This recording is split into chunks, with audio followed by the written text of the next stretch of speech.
How's it going, everyone? Welcome back to another video, and it looks like we have a lot of information to get through. There's a lot going on in the industry right now, and a lot of people are wanting those Xbox games. Yeah, they are thirsty.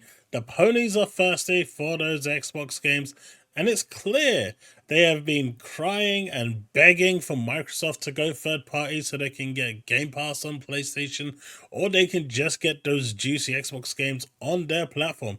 They pretty much can't go without a day not begging for a Microsoft game. I mean, you've got Unleashed, who is pretty much hellbent on, ruining his own life by crying about Starfield repeatedly because he is so butthurt that it's not released on PlayStation. I mean, that's the only logical explanation, right? And then you've got others now that are basically putting, Halo Infinite in a PlayStation box. You can't make this up. But the whole third-party story is getting out of hand, with the CFO Stuart saying that they are changing strategies. And honestly, they've been changing strategies for quite some time. But I think Phil Spencer really does lay out thick and on point here. So let's listen to this and then we can discuss what he said. We do have a bunch of information also to come after this, but let's get on with this first. But before I do that, if you've made it this far, do consider leaving a like. We are looking for that 500 likes challenge, so hopefully you can help and smash that goal.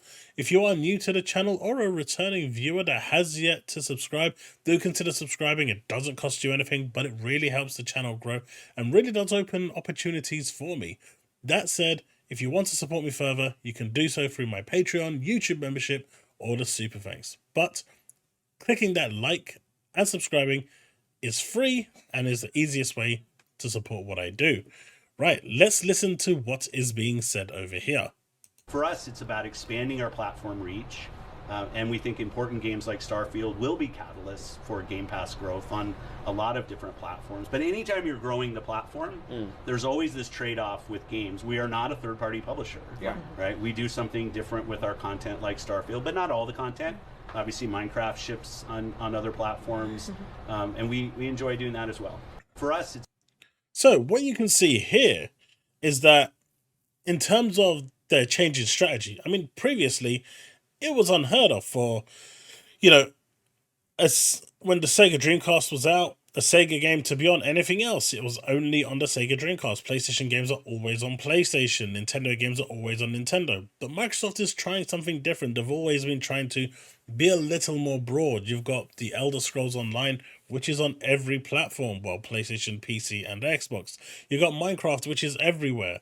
You've got Diablo, which is everywhere. Call of Duty, which is everywhere. And I basically believe what they're doing here, what the CFO was hinting at here, is the fact that with the acquisition of Activision Blizzard, certain franchises are going to be on multi-platforms. I mean, to remove a game like Diablo, which is, a multi-plat game, it's crossplay, yes. To remove that doesn't make financial sense. It just doesn't. So those sorts of games, in my opinion, will remain to be multiplayer. And I think that's what they were getting at. That is where this conversation was going. But the ponies are now begging for Microsoft to go third party so they can get these games and more on top.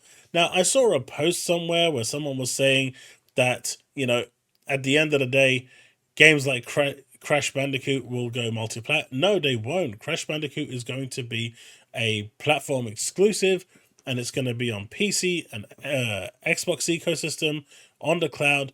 But will it be on any other platform? No, it will not. I cannot see it. Of course, it's going to be on the cloud because all Activision games have to be on the cloud. But in terms of being natively available on other platforms, no, certain games, as he said, will be exclusive and will remain on the actual platform. That is the vision, because at the end of the day, they are still supporting the console brand. They've already got another console coming in 2028, so it's not like they're planning on leaving anytime soon. The documents that were leaked were up to 3-4 years old. A lot of strategy changes then, and in terms of, a fast-moving business like Microsoft, 3-4 years is like an eternity. what is there would have changed probably 2-3 weeks down the line at the very latest. So I don't see where all this is coming from. And with the CFO coming out and saying we are changing our strategies, well, yeah, they are, because they are still going to be porting games over to other platforms. It's not like they've hidden that fact.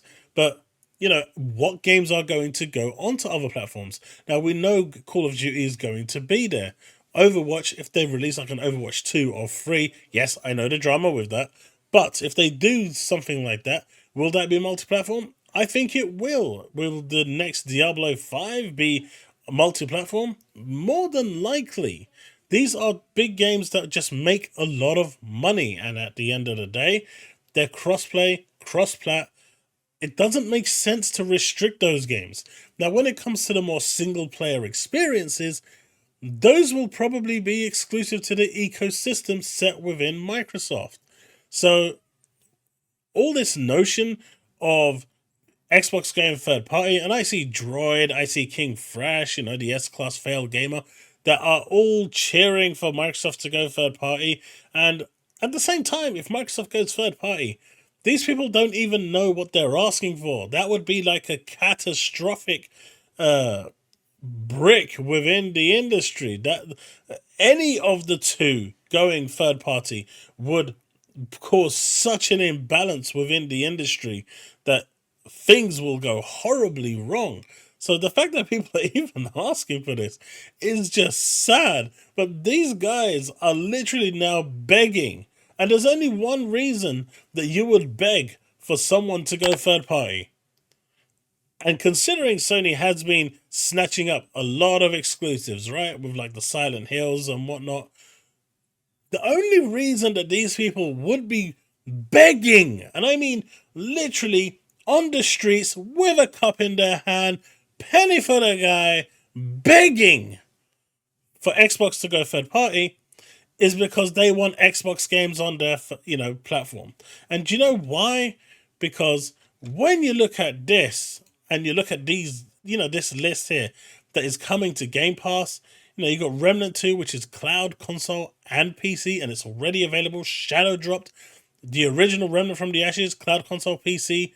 You've got SteamWorld Build, which has got a really good 9 out of 10, I believe, or 9.5 out of 10 review score, which is damn impressive. I think it's about 9 out of 10.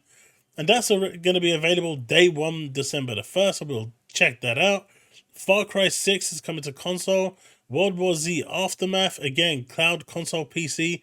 Goat Simulator 3, now I know people are going to say lol, goat, but it's a massive game in its own niche community. Rise of the Tomb Raider is finally coming to cloud, console, and PC. Against the Storm is going PC. Clone Drone in the Danger Zone. Tin Hearts, While the Iron's Hot, and Spirit of the North Enhanced Edition. We do not yet know the availability dates of the last 9, but these are all supposedly coming in December. That's huge.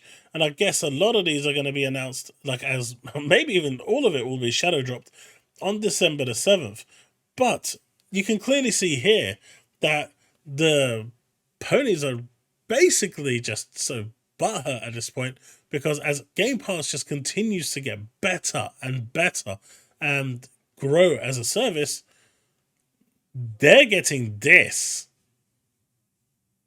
Yeah, I mean, you can see why they're butthurt, right? You can see it, right? I mean, I don't have to go any further, but this here sums it up. I'm just going to throw this here after hearing the news, and you can already see that they are already excited because they want it. They are thirsting for it. They desire it. They want these games. They may be laughing and trolling and memeing, whether it's Halo Infinite or it's Starfield, but deep down inside, the Unleashed out there, the Druid out there, or Droid, whatever his name is, the Hyped out there, the Red Dragon out there, they want these games. They are desiring these games. That's the only reason they want this company to go third party, so they can get these games. And it's kind of sad when you think about it, because what happened to them being sustained and happy with PlayStation games? Where are their games? Where is it gone? What are they doing? It's like come on. It's like, what the hell's going on? And now they're like, well, you know, we only had one real game last year, and Final Fantasy 16, which was a good game, by the way.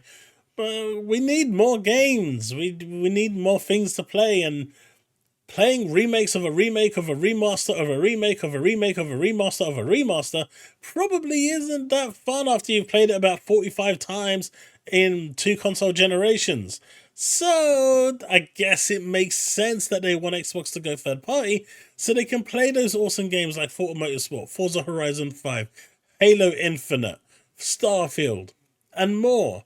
And with Game Pass just being ever more amazing in terms of value with the shadow drop of Remnant 2, it's just a great, great service. But, you know, it is what it is, right? It is what it is. And it's quite funny that they are going down this road. Of course, we do have one final bit of news to go through today, and that is the news that Hellblade 2, among other games like Clockwork Revolution, Compulsion Games, and South of Midnight, have actually been rated. Now, this doesn't mean that it's going to be released this year, but as we know, Microsoft is coming out on December the 7th at the Game Awards to drop big Xbox news. Now, dropping Revenant as a Game Pass Day 1 available right now would have been epic. But considering they dropped that now I'm actually thinking that they are going to drop stuff even bigger at the Game Awards.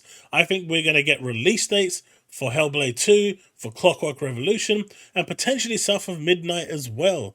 These are going, it's going to be really, really interesting to see how this develops. But the fact that these are now, rated, hopefully means that we are that bit closer to getting a release date. And who knows, December the 7th could be revealing all of that information, which I will be streaming live, of course. So make sure you turn up and we can watch it together and experience the joys of what is coming up together. Well, everyone, that's it. I hope you've enjoyed this video. Let me know what you think in the comment section below. Don't forget to drop a like if you've enjoyed the video. Hit that subscribe button. We are trying to hit 500 likes for this video. And if you're new to the channel or a returning user that hasn't yet subscribed, 30% of you are returning users and it shows that you haven't subscribed. Please do consider subscribing. It really helps the channel get noticed, and it really helps with the YouTube algorithm. If you want to support the channel further, you can do that through my YouTube membership. You can do that through my Patreon, and of course, just under the video, if you really enjoyed the video, you can click on that super thanks, leave a comment, and I will leave a personal message 100% right after you do that. Anyway, that's it. Thanks so much for watching, and I will see you in the next one. Remain legend.